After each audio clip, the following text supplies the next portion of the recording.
everyone! Good morning! I'm back! This is Brusas and welcome back to my YouTube channel. Oh my gosh! This is it guys, pag-uusapan natin ngayon.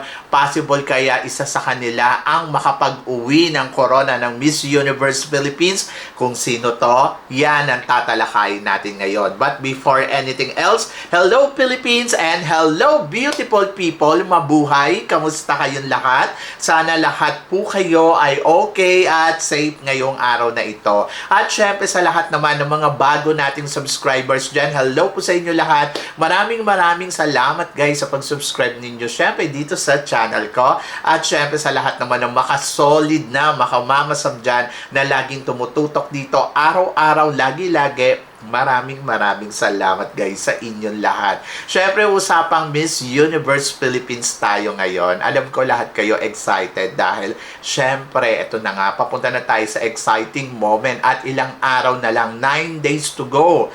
Ayun na, Miss Universe Philippines na at talaga naman, Diyos ko, kinakabahan na yung iba dyan. Sino nga ba ang makakapag-uwi ng corona ngayong taon na to? Yes, we are excited, no? So syempre isa dyan sa mga tinitignan natin na possible na makapag-uwi ng corona yung mga nanalo na sa iba't ibang klaseng international stage. O kumbaga parang nakatry na talaga sila at mga nag-runners up doon. And then of course, talagang nanalo na sila sa mga national pageant sa bansa natin. So may mga ilang kandidata talaga tayo na lagi nating inaabangan kung sila nga ba ang makakapag-uwi ng corona. Dahil nga siguro, naka-experience na sila sa national pageant, naka-experience na sila sa international stage. So, hindi na to bago sa atin. Every year talaga inaabangan natin sino ba ang sasali from another national pageant papunta dito sa universe, di ba? So may mga nag-try na rin talaga at nanalo ng Miss Universe Philippines. So katulad na lang halimbawa, simulan natin kay Michelle D noong 2024, di ba? 2023, yes. So si Michelle D 2 beses nag-try na mag-compete dito sa Miss Universe Philippines. Galing siya sa Miss World Philippines and then ayun, so tinry niya sa unang pagkakataon, hindi siya pinalad na mauwi niya ang corona. Bagamat nauwi lang siya sa first runner-up. And then pangalawang try, ayun, so nanalo na siya ng corona at naiuwi niya nga ang corona ng Miss Universe Philippines. So from the world to universe rather. Hindi lang yan, syempre si Celeste Cortez from Miss Earth, di ba? So alam naman natin si Celeste ay isa sa mga naging pambato natin sa Miss Earth noong during 2018. And then ayun, so sumali siya dito sa Miss Universe Philippines at pinalad na maiuwi ang corona ng Miss Universe Philippines, no? So, pero hindi siya pinalad sa Miss Universe.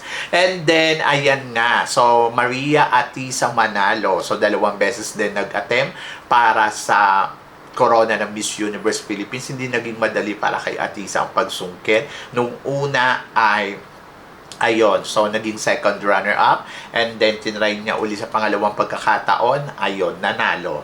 Marami din naman nagtatry na from another pageant pero hindi sila talaga nakakapag-uwi ng corona, di ba? So, yon. So, kadalasan dyan mga taga-Binibini ang mga nagtatry pero si Atisa pa lang ang nanalong from the Binibining Pilipinas. And then, eto na nga. So, sa batch na to, meron tayong mga ilang kandidata at mayroong kakaiba ha. Actually, hindi na to bago sa atin eh. Like example, sila Atisa, sila Michelle D. So, 'di ba? Parang nag-penetrate naman sila. So, ngayon, tinatry nga ni Nicole Bormeo from Binibining Pilipinas International at naging third runner-up dito sa Miss International. So, yon. So, ngayon, umaasa ang lahat na siya nga ang susunod na magiging Miss Universe Philippines. Marami nagsasabi, yes, pwedeng maging Miss Universe Philippines, but pwede din daw maging Miss Cosmo. Ako naman, ang tinitingnan ko naman kay Nicole Bormeo, to be honest ha, ako, syempre, hindi mo naman pwede underestimate yung kakayahan niya dahil nakita naman ninyo talagang sa international, di ba? Umarangkada to ng bonggang-bongga. And then, ngayon nandito siya. Maraming nagsasabi na baka maging Miss Cosmo itong si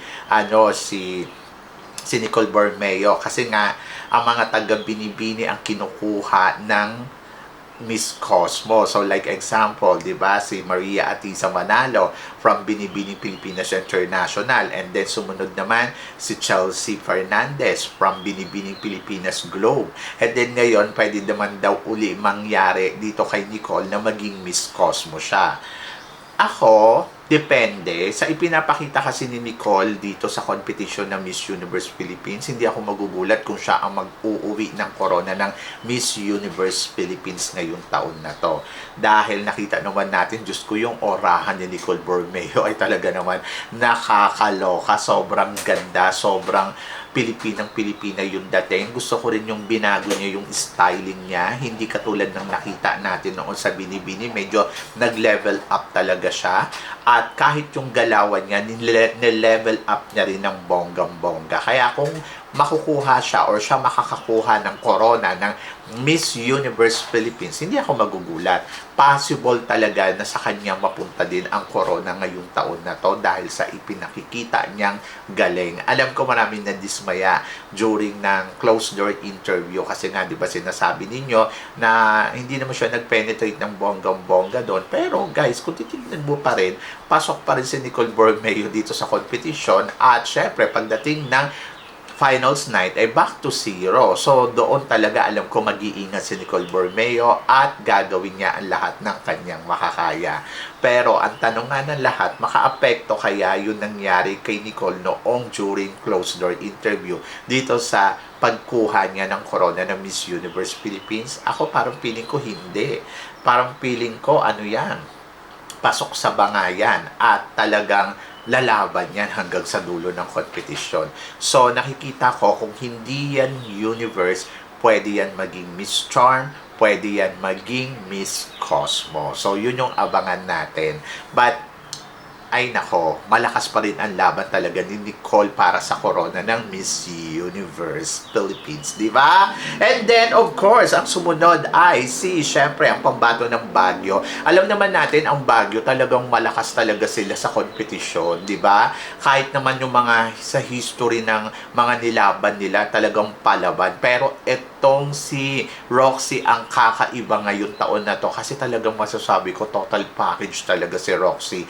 May ganda, may katawan, may talino, at dati na rin siyang sumali sa isang national pageant at naipanalo niya yun, ayun nga yung Miss Earth. At hindi lang basta-basta lang siya naging kandidata ng Miss Earth kasi nakapwesto din siya sa Miss Earth. Pero sabing ganon, kung si Aliana Aduana nga naging first runner-up na sa Miss Earth pero ang ending ay naging second runner-up lang sa Miss Universe Philippines. Magkaiba naman sila. Hindi naman natin pwede ikumpara kung ano ang nangyari kay Liana ay ganun din ang mangyayari kay Roxy. Pwede din kung ano ang nangyari kay Celeste bilang Reyna ng Miss Earth at naging Miss Universe, pwede din mangyari yon dito kay Roxy, di ba? So yon. So ako tingin ko isa si Roxy sa mga safe na candidates na parang feeling ko, oh my gosh, panalo, consistent, at talagang iba talaga ang pinakita niya dito sa laban niya sa Miss Universe Philippines. At pwedeng matupad ang pangarap niya na maging Miss Universe Philippines natin ngayong taon na to, di ba? Si Roxy yung tipong masasabi ko, pwede sa kahit anong corona. Pwedeng maging Miss Universe Philippines, pwedeng maging Miss Charm, pwedeng maging Miss Supranational, pwedeng maging Miss Cosmo, pwedeng maging Miss Eco. Kaya parang feeling ko, isa siya sa mga talagang pwede mo talagang bigyan ng corona ngayong taon na to. At naniniwala ako na makakasungkit yan ng corona kung hindi man universe. Malakas ang laban niya para sa corona ng Miss Universe Philippines kasi may talinong ibinibigay si Roxy at may ganda talaga. At yung performance niya overall, talagang masasabi ko din, don't underestimate yung kakayahan niya kasi nagpe-penetrate talaga siya at higit sa lahat yung pagiging consistent niya sa laban niya dito sa competition ng Miss Universe Philippines. And then tingnan nga natin kung ano nga ang may uwing corona or siya nga ba makakapag-uwi ng corona ngayong taon na to dito sa competition ng Miss Universe Philippines. O, di ba? And then, of course, ito talaga, pambato ng La Union. Marami ng mga kandidata na, alam mo yon, nag-try din sa sa Miss Universe Philippines na from different pageant. Like example, sabi ko nga, sumali sa mga national pageant. Pero natatandaan ko, si Katrina Dimaranan ay dating Miss USA sa supranational at naging first runner-up sa supranational, pero ang ending dito sa competition ng Miss Universe Philippines ay naging first runner-up lang si Katrina Dimaranan. Pero syempre, magkaiba naman sila ng status, di ba? So parang feeling ko sa looks, sa galawan, so katulad din ni Katrina Dimaranan ang Bea Milan Windorski. Naging represent nila ang USA sa isang international stage. And then, nagtataka ako bakit ang mga tao, sinasabi nila, nako, Amerikana naman siya. Bakit noon si Katrina Dimaranan, hindi nyo sinasabing Amerikana? Dahil nauna siyang sumali sa Binibining Pilipinas bago maging Miss USA. And then, naging Miss Philippines. Ayan, pinapatunayan lang na dual citizen sila at allowed silang sumali sa national pageant natin kasi Pilipina din sila. Nagkataon lang na lumaki sila sa ibang bansa at nagkataon lang din na nai-represent nila ang bansang USA. At hindi na rin naman to bago sa atin. Bakit? Si Maureen Montaigne, bago naman siyang maging Miss Globa, naging Miss USA muna siya sa Miss Universe, di ba? Sa Miss USA. So, nai-represent niya muna ang USA bago niya nai-represent ang Philippines. Kumbaga, parang pinagkaiba no? Kung si Arbony, halimbawa, naging Miss USA tapos hindi nanalo ng Miss Universe USA, ng Miss Universe tapos pumunta sa Miss Universe Philippines, so ibig sabihin hindi siya Pilipina.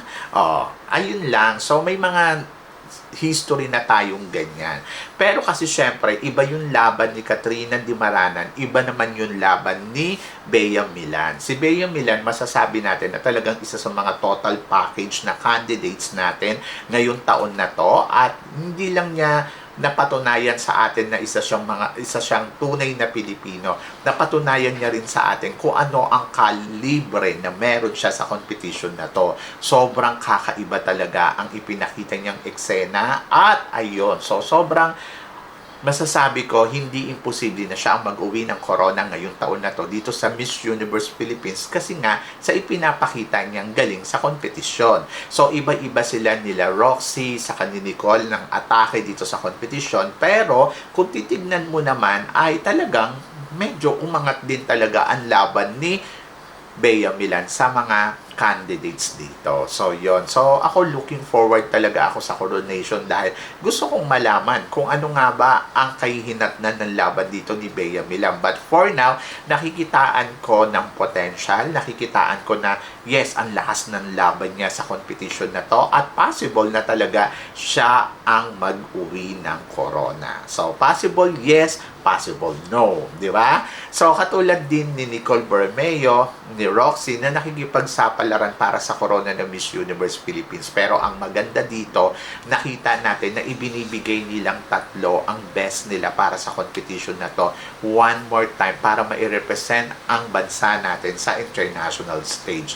And then, parang feeling ko sapat na yung mga experience nila sa iba't ibang klaseng national pageant at international stage na para ma-represent nila ang Miss Universe Philippines sa Miss Universe. Kumbaga parang wala naman na tayong dapat ipag-alala kung sila ang mananalo dahil nakikita ko naman yung potential at talaga na pwede talagang umariba sa international stage. Kumbaga subok na natin sila at wala ka ng kaba na pwede pang mangyari sa puso mo na kung sakaling mag-start na yung Miss Universe. Kasi alam mo na alam na nila kung anong gagawin nila. Yes, pwedeng manalo si Nicole Bermeo sa competition na to, pwede din si Roxy, or pwede din si Bea Milan Windorski. Pwede nga rin mangyari na si Roxy ang maging Miss Charm, tapos si Nicole ang maging Iko, Tapos si Bea naman ay maging Miss Universe or maging Miss Supra.